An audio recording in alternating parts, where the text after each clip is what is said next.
अपने सीने को साफ करने पर हमारी वीडियो में खुश आमदीद। हम उम्मीद करते हैं कि सेशन के इख्तिताम तक आप अपने सीने को मुअस्सर तरीके से मुनज़्ज़म करने और साफ करने के लिए एतमाद महसूस करेंगे। सेहत की देखभाल के पेशावर अफराद बलगम, थूक, सर और बलगम कह सकते हैं, लेकिन इन सब का मतलब एक जैसा है। हम सब कुदरती तौर पर अपने सीने पर बलगम पैदा करते हैं। ये बलगम हमारे एयरवेज को धूल और आलूदगी से बचाने में मदद करता है, जो सांस लेने पर हमारे एयरवेज को परेशान कर सकता है। इस बलगम का इंतजाम खलियों की एक सीरीज के साथ किया जाता है, जो म्यूकोसिलरी सिस्टम बनाते हैं। इन खलियों में से कुछ कालसीलिया हैं। वो बालों के छोटे खलियात हैं, जो हमारे हुआ के रास्ते में बलगम को फैलाने के लिए काम करते हैं।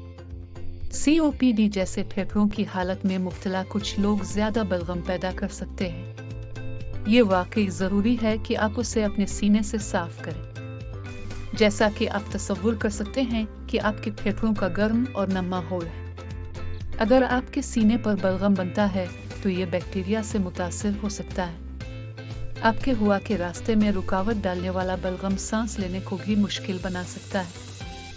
हम कुछ वाकई आसान हिकमत अमली से गुजरने जा रहे हैं, जिनका इस्तेमाल आप अपने सीने को मुअस्सर तरीके से साफ करने में मदद कर सकते हैं। हरकत आपके सीने पर बलगम का इंतजाम करने का एक आसान और आसान तरीन तरीका है। चाहे आप बैठे हों या खड़े हो, लेटे हुए हों या अपने बाएं या दाएं जानिब लेट जाएं, कशिश शक्ल बलगम नीचे की तरफ खींचती।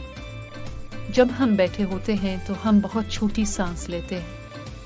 छोटी सांसें पोशीदा बलगम को साफ नहीं करेंगी। जैसा कि हम आगे बढ़ते हैं तो हम कुदरती तौर पर बड़ी गहरी सांस लेते हैं। गहरी सांसें किसी भी पोशीदा बलगम को निकाल देती हैं। जब हम हरकत करते हैं तो हमारी सीने की दीवार भी हरकत करती है। गहरी सांस लेने और सीने की दीवार की नकलो हरकत का ये इम्तिजाज यकीनी बनाएगा कि आपका बलगम ऊपर की तरफ बढ़ता है, ताकि आप इसे साफ कर सकें।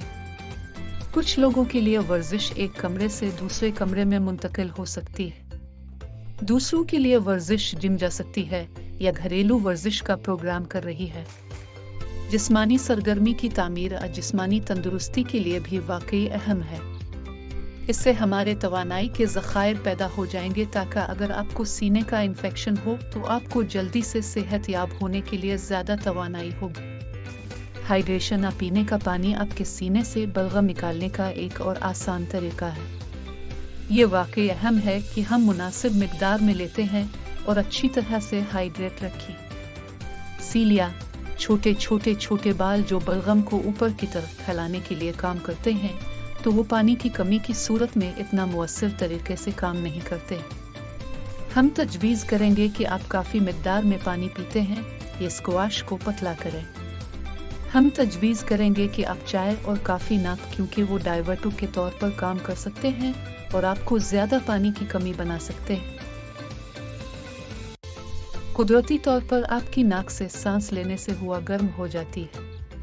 आपकी नाक में सैकड़ों खून की वरीदों हैं, जो हुआ को गर्म करने और नमी करने के लिए काम करती हैं जब हम उसे सांस लेते हैं, ताकि हमारे एयरवेज की उस्तर को अच्छी और नम रखने में मदद मिले।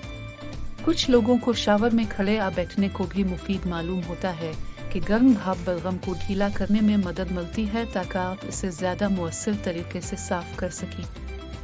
ऐसी दवाएं हैं जो आपकी थूक को ढीलने में मदद कर सकती हैं, अगर हाइड्रेशन, नमी, हरकत और सांस लेने का फ़ाल साइकिल काफ़ी नहीं है। अगर आपको लगता है कि आपको इससे फ़ायदा होगा तो बरा करम अपने सेहत के पेशावर से बात करें।